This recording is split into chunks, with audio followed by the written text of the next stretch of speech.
Assalomu alaykum hurmatli yurtdoshlar. Bu videoni ijtimoiy tarmoqqa chiqarishimizdan maqsad hozirgi kunda bizni ayniqsa O'zbekistonimizda ajrimning soni juda ham ko'payib bormoqda.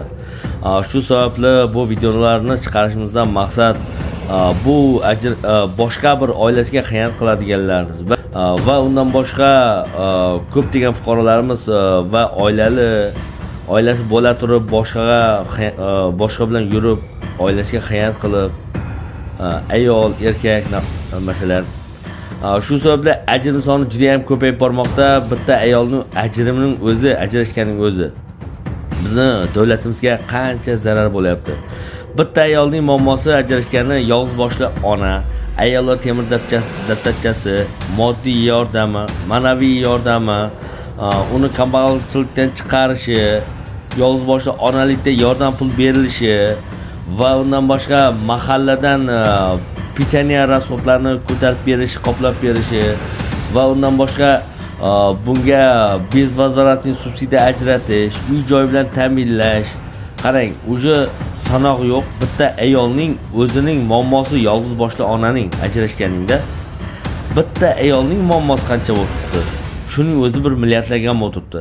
Endi qarang, millionlagan ajrashgan ayolning rasxod qancha bo'ladi? Bu davlatimizga va bizning byudjetimizga qancha zarar. Shu sababli hurmatli yurtdoshlar, biz ommaviy axborot vositalari biz qaror qildik.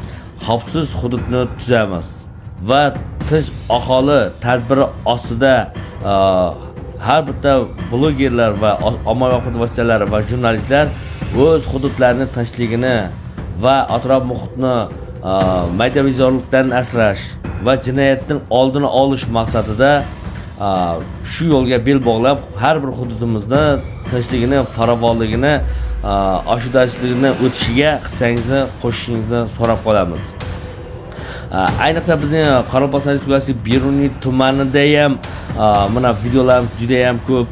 Qancha oilali erkaklar va oilali ayollar va qancha zapol bo'lmoqda va bizning video tasmamizga tushib qolmoqda va shular o'zlaridan tegishli xulosa olsin degan maqsadda ijtimoiy tarmoqqa qo'yaveramiz. Xudo xolsa har bitta videolarimizni ijtimoiy tarmoqqa yoritib boramiz.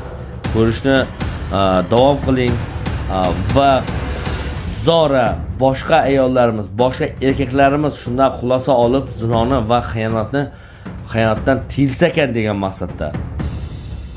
Endi xudo xolsa videoni ko'rishda davom qiling. Qolaversa bizning maqsadimiz kimnidir obro'lantirish, kimnidir qadr-qimmatini kamsitish emas.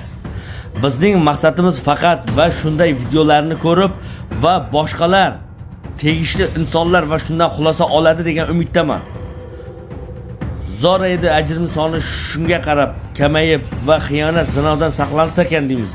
Maqsadimiz shu xolos.